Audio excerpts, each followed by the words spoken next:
Morning. Here we are. Monday, June 9th, 2025. I'm Larissa. It's my video diary. Time's come. Once again.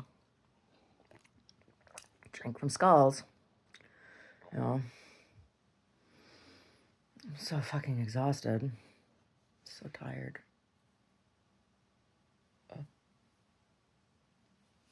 Emotional drain. Personal life and news fatigue and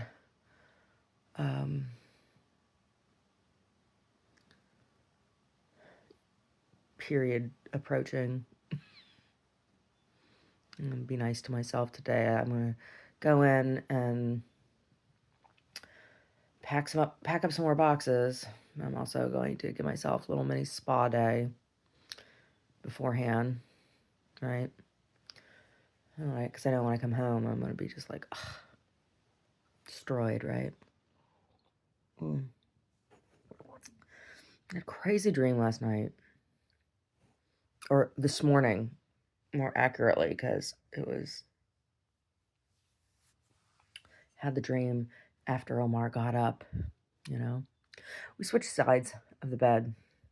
I'm over on the other side, which when we first moved in, I was originally on this side of the bed, and we switched sides. The window's over here. We switched sides of bed because I had concerns when I was increasingly having trouble getting up and moving. I had concerns of getting up and falling out the window in the middle of the night because I'd trip or whatever. It was after the injury. We switched sides. Anyway, now we switch back. We'll see how if we stay this way or not. I don't know. We'll see. Since I've been taking the TMG, my mobility and my level of pain have gotten a bit better. So that's why I'm gonna try sleeping over here again. But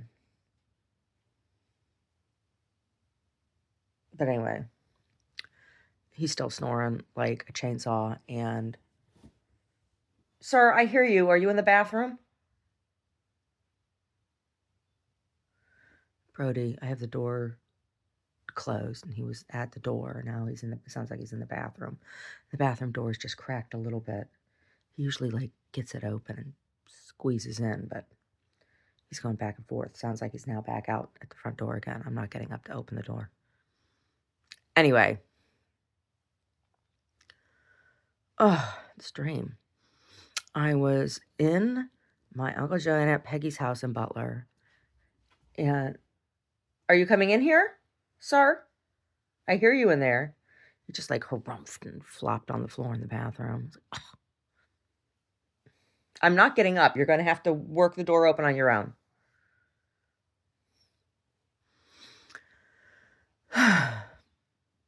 And all my family was there from all sides. And it was weird because nobody in my dad's family ever went out to my Uncle Joe and Aunt Peg's place in Butler. And I don't have any memory of my Uncle Joe and Aunt Peg ever being to my Grandma Rose's house in Monroeville. Certainly never going to Nanny Glow or anything. Right? Yeah. So, anyway, but all my family, the house was full. The house wasn't that big, so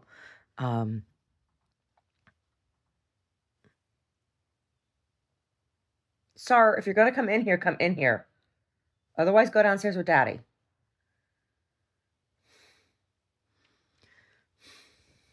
Anyway, so everybody was there, but and it was supposed to be right now. My Uncle Joe and Aunt Peg don't have that house anymore. They sold that house years ago when they moved down to Arizona. But it was it's supposed to be right now, but everybody was appearing from different times. My youngest sister looked like she was 6, 7 years old. My other sister looked the way she did at 15 or 16. And my mom looked like she's in her 30s, right? Like they weren't necessarily. I guess when Rachel was 15 or 16, I was 17, 17, 18. My mom was in her 30s, late 30s.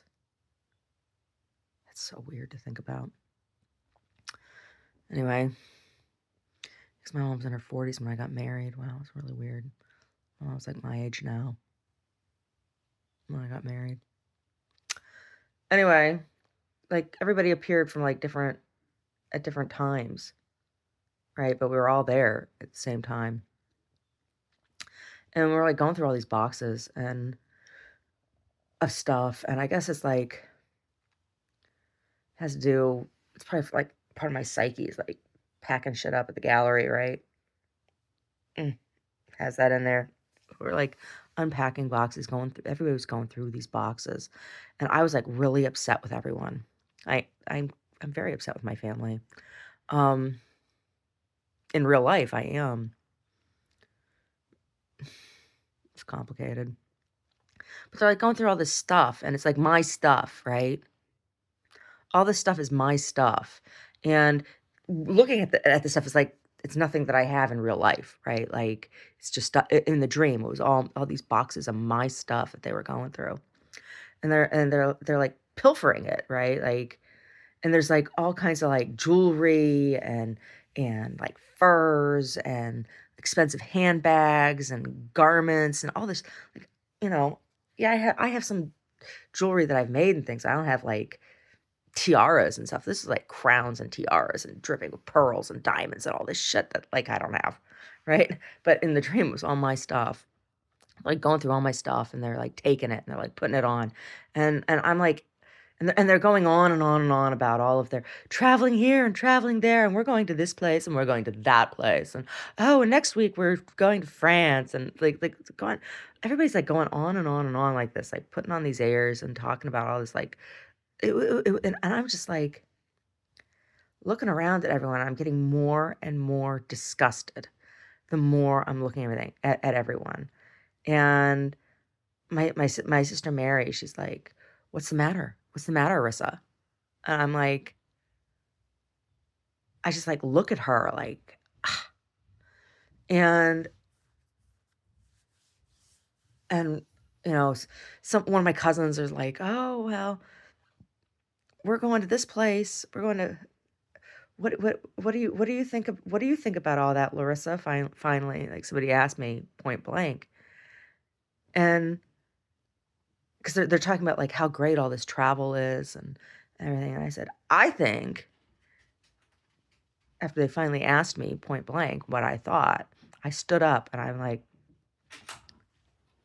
oh hey, oh there, okay, now you're in here, sir. Now you're here. You're here. Thank you. Do you have rat hole snout? You had rat hole snout yesterday. Thank you. Let me take a chug of it.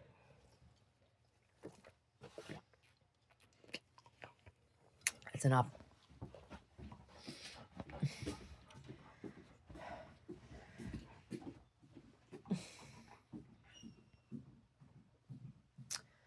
I said I got up and I'm like, I think my coffee arrived. Yay, I need it. I need the caffeine. Like, I think all this travel is selfish. Oh, that's good. Mm, mm. And they're like, what? I said, yeah. I think gratuitous travel is selfish and does more harm than good. I said, here you are. I said, Americans and people. I said, people from Western culture in general, they just go willy nilly wherever they want, and go to these countries where they don't really know anything about the culture, and cause problems. I said, I think all of this gratuitous vacation travel does more harm than good. And I think it's disrespectful to the people in these countries. I said, if you don't have business there, You don't have business being there, right? Like, and that's how I feel in real life. Like, if you don't have family or friends in a place and you don't have like business to be there, you don't have any business being there, right? Particularly here in the US, we have this giant country and economic need, and like, if you're going to spread your money around somewhere, uh, do it here, right? And everybody's like, oh, I can't believe I was saying this. I'm like, yeah. And they're all like, they'll have all of this like jewelry and stuff on, and I was really, really upset. Like the whole thing was just like, oh, you all disgust me, right? Like, uh, I said, all the gratuitous travel does a lot to breed discontent, right? Yeah, yeah. So I'm trying to like leave, and the house is like all cluttered with all these boxes and people. And I get close to the front door, or not the front door, the back door that was off the kitchen. I get close to the back door that's off the kitchen, and I turn and I see my grandma Rose, and she looks like it was so funny. She looks like she did when I was a little girl, right?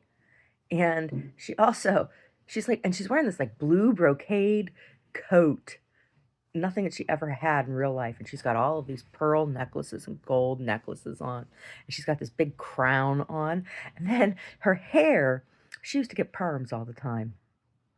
And her hair, it was like a fresh perm, right? Like it wasn't even like, it was like they had just taken the rollers out, and it was still like wet, and looked all it looked like she had some Jerry curl perm, right? Like that's what it looked like. She got this tight little old lady perm, she did. But that's what her hair was like. And she didn't have on any of her makeup. When I was little, my grandma always did wear some makeup. She used to wear some rouge and lipstick and eyebrow pencil. That's what she wore. She wasn't wearing any of her makeup, but she had this crown on and this not finished perm. So I'm like, Grandma, I'm so happy to see you. And I hug her. And when I hug her in this big blue brocade coat, it's like there's no body inside, right? Like it was really weird, but I'm like hugging her and squeezing her and hugging her. I'm like, so happy to see you. And I'm crying. And I woke up crying. And she was like, oh, Cressota. She didn't call me that until I was married. No, when I was a little girl, she'd call me Larissa, or she'd call me Piscata, or she'd call me Pilahata, or Tootie. She called everybody Tootie. Hey, Tootie. She called everybody Tootie. I don't know where that came from. Everybody Tootie. But she was like all done up. I'm like, if she's like, who do you think you are? Are you the Shumni Baba? She's, you the Shumni Baba. And she was all done up like the Shumni Baba. And then I woke up crying. I just hugging her, squeezing her so tight. So happy to see you.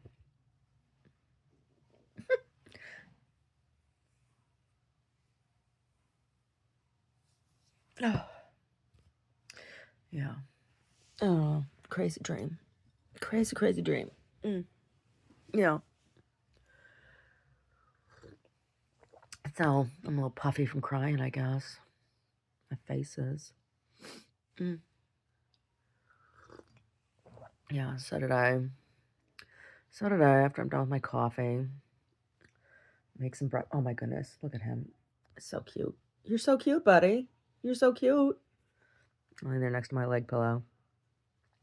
Oh, my leg pillow. What do I mean by my leg pillow? It means I lay it next to me If I lay on my right side, I don't, my hip, my hip doesn't hurt. My left hip doesn't hurt. If I lay on my left side, my right hip hurts if I don't have something to prop up. Like if I don't pull my right knee up, right, and have something to prop up underneath it. So I have to put my knee over it. So like, I have to have the pillow in front of me, and then I put my leg over it. Yeah, because I can't do that to Omar. When I was younger, I had the same hip pain, and at night I used to put my leg up over Omar, but he snores so much now, and I have hot flashes, and I can't stand to be up against him all night like that anymore. So I have myself a pillow that doesn't have body heat and doesn't snore in my face.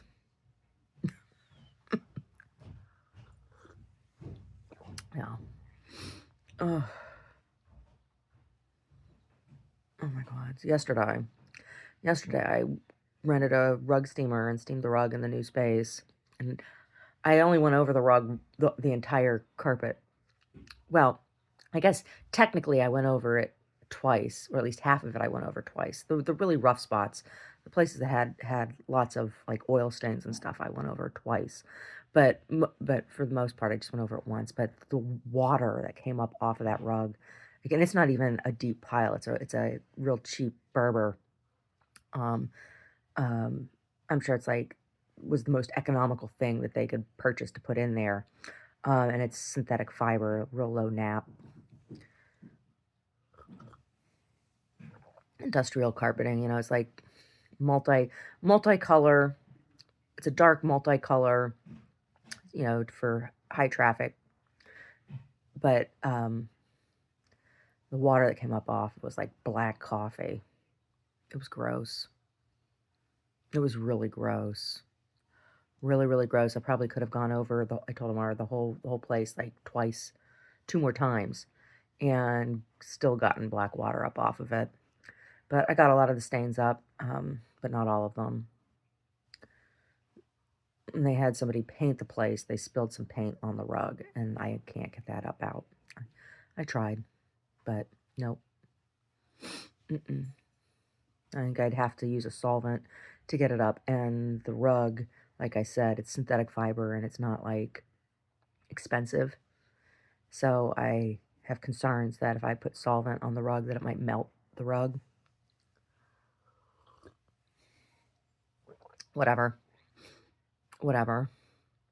It's not like a huge spot, it's just a couple small spots. But anyway, I did that. And then we went out to dinner. Yeah, it was okay. Dinner was good, I guess. I don't know. I'm just, like I said, I'm just so emotionally drained. Everything is just so.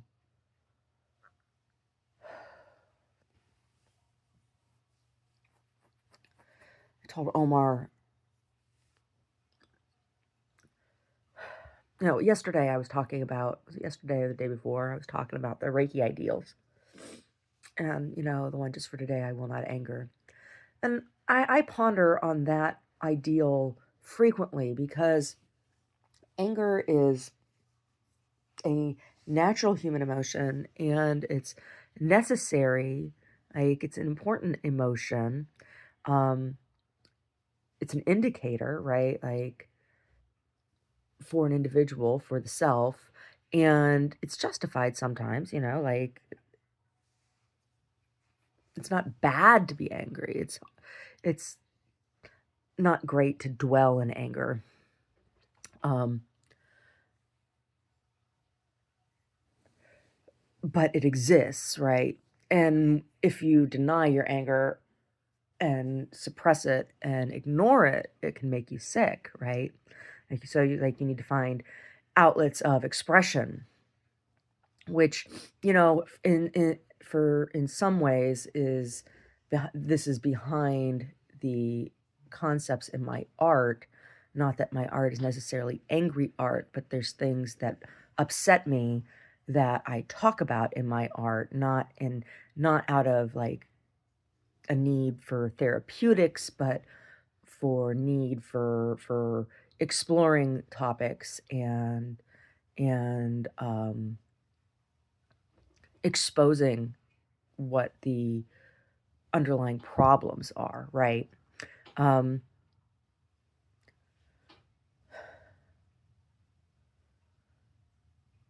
but I'm very very angry, very angry right now about this move. I'm angry about having to do it, and I'm angry about how I've been treated and um,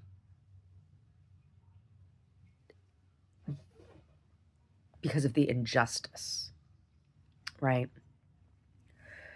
Not just the incompetence. Leaving Saratoga was I was angry because of the incompetence and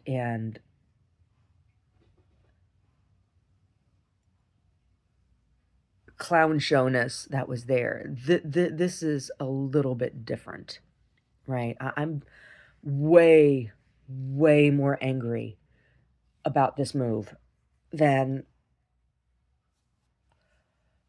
I was about the first time I moved my business. Like,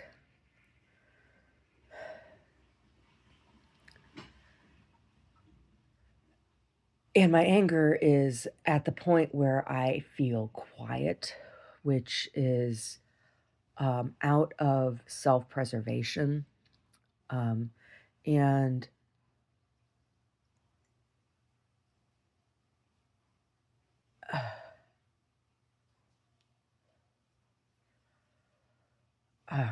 I'm so angry right now.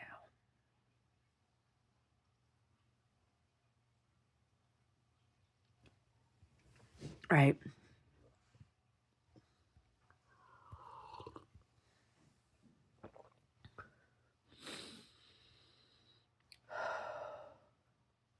So I'm just trying to be patient with myself. Right. And like, that's an angry tear. That's not a sad tear. Like, these tears are angry. Right. Yeah. Super angry.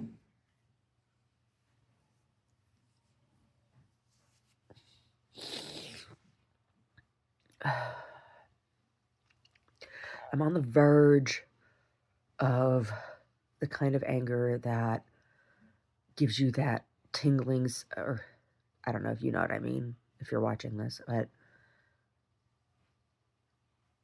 I get to a point where like my teeth vibrate and my face tingles and there's like this sensation that goes down the front of my body, right? It's a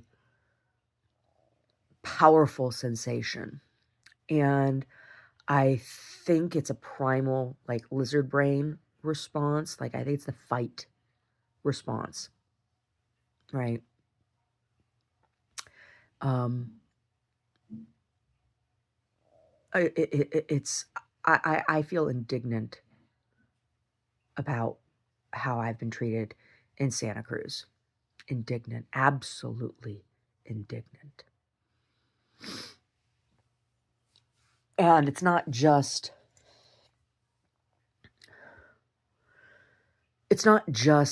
the issue of moving my business right now. I also recently received in the mail, and it's not even all of them, and they were supposed to send me all of them, and it's just like, oh, I have to go down again and find out about this. To the sheriff's department, I requested that they send me copies, printed copies of all of the police reports for all of the times that I have called because of crime here on my property. And they didn't send me everything, number one. And number two, looking through what they did send me, There is such negligence on the part of the police.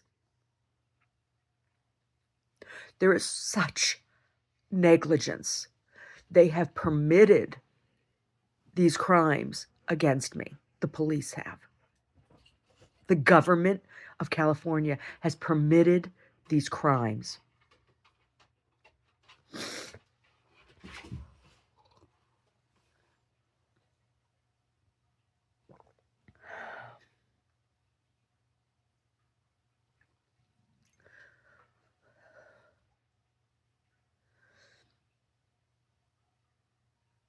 And now, whatever is going on down in LA, ugh, people are talking about, like, people all over the place. Like, I saw some this morning, I watched some clip earlier, like before I sat up, right? Well, when I was still, it was when I was awake because Omar was snoring, right?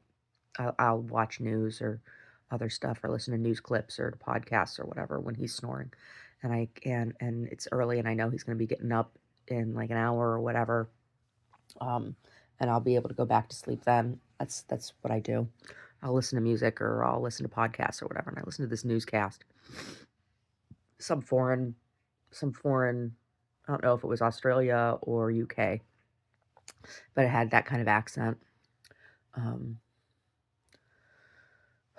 the guy that was, and he was talking to people from all over, and they're talking about, the National Guard being deployed against the wishes or without the consent of our governor. And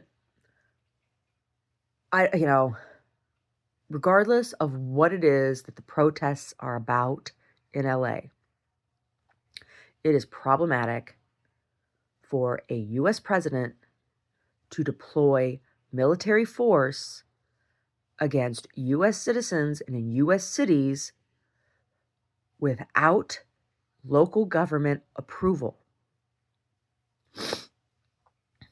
It's not like the local government was being overthrown in a coup and people were being held hostage, right? Like where there was a vacuum of power. He usurped states' rights, right? Totally usurped states' rights by doing this. That being said, there was somebody who called into this show and they're like, oh, people don't understand. There's 3 tiers of police officers in LA. There's the local LAPD.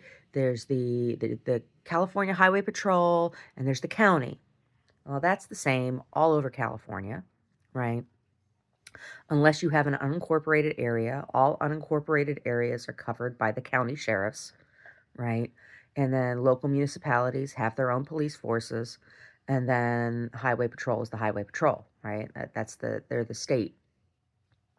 So it's state, county, and local. It's like that in most states, and I believe in all states. Most states, its structure is the same.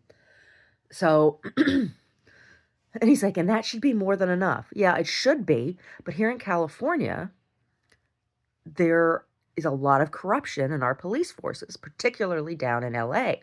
And where does that come from? It comes from infiltration of gangs. So and this has been a problem for years here in California, very long time. This isn't a new problem.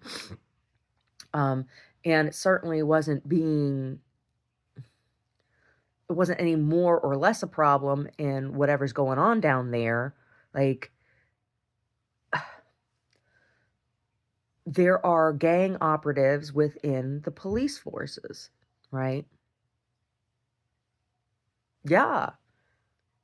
It's really bad out here. Law enforcement is extremely corrupt. And is that to say that all law enforcement officers are corrupt? No, that's not what I'm saying. Right? And when my house gets broken into, I call the police, right? That's who I call.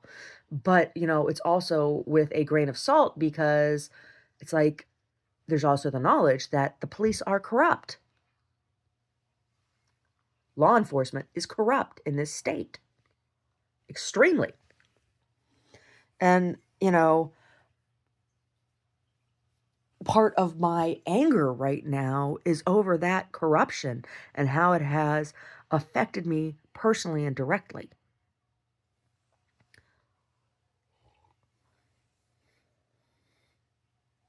right? And am I upset with Gavin Newsom about that? Yes. Is it Gavin Newsom's fault? No. No, it's not. It is unfair to blame all of California's problems on Gavin Newsom, right? They're inherited, they're passed down, right?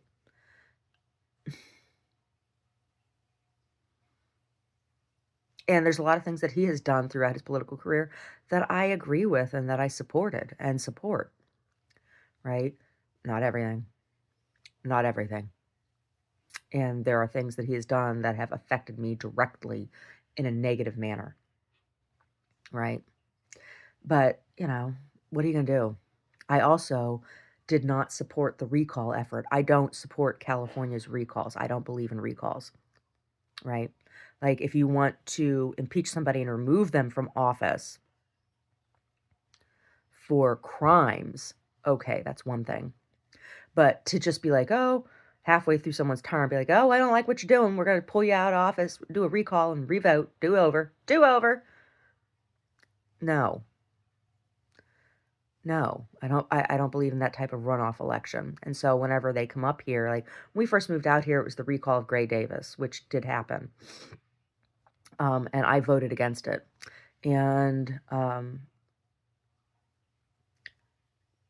not because I knew so much about Gray Davis or what had been going on in California, but because I investigated what the process of recalls were and how and why they happened, and I decided that I didn't believe in recalls, so I voted against it.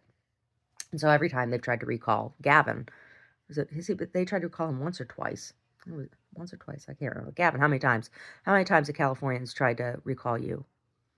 And then they voted you back in. Anyway, we all voted you back in. Anyway, I don't believe in it, so I always vote against recalls.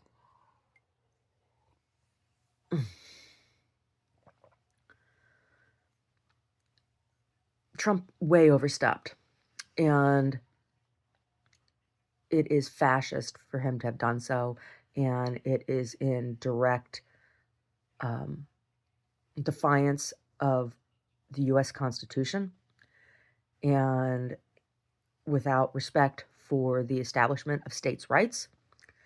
And I've heard that Gavin wants to sue, and I believe we should. I support that. Gavin, you want to sue the federal government? I'm over this. Nobody in California asked for the National Guard. Nobody was asking for that. And the gangs, it's so complicated. It's so complicated, and it's so hard to suss everybody out. And naturalized Latino citizens and natural born Latino citizens of California will tell you that um, there are good and bad Latinos, right? Like, it's not just Latinos; they're good and bad people, right?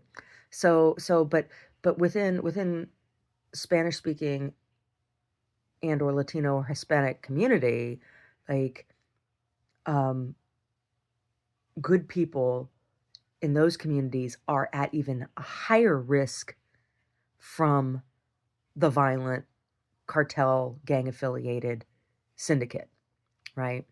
Like, they are the most vulnerable culturally. Ugh. All the work that I've done, with undocumented population and gang affiliated, incarcerated population, youth population, it is such a complex situation because our economy is dependent upon the labor of undocumented persons in this entire country.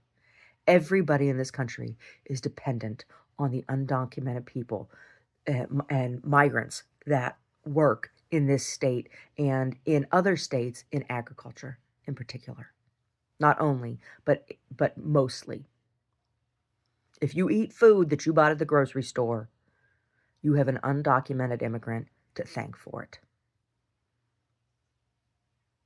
It's a hard truth. And the movement of those people is largely policed by cartels and facilitated by cartels and gangs.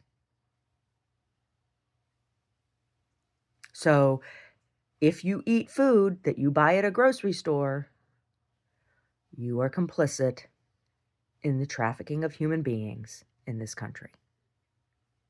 And that is the hard, honest truth. It's horrible. It's horrible.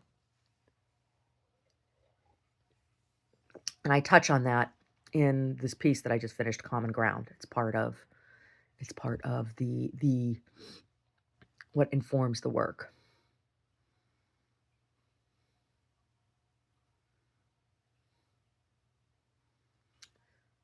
Ugh.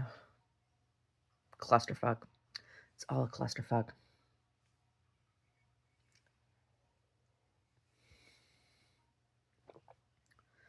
Anyway.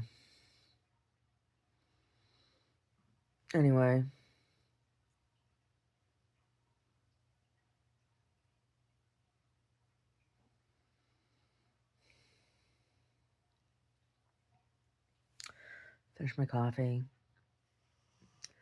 Make the bed. Make some breakfast. Give myself some spa treatments.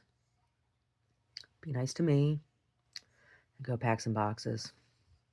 Yeah, and figure out what the fuck I'm gonna make for dinner right now.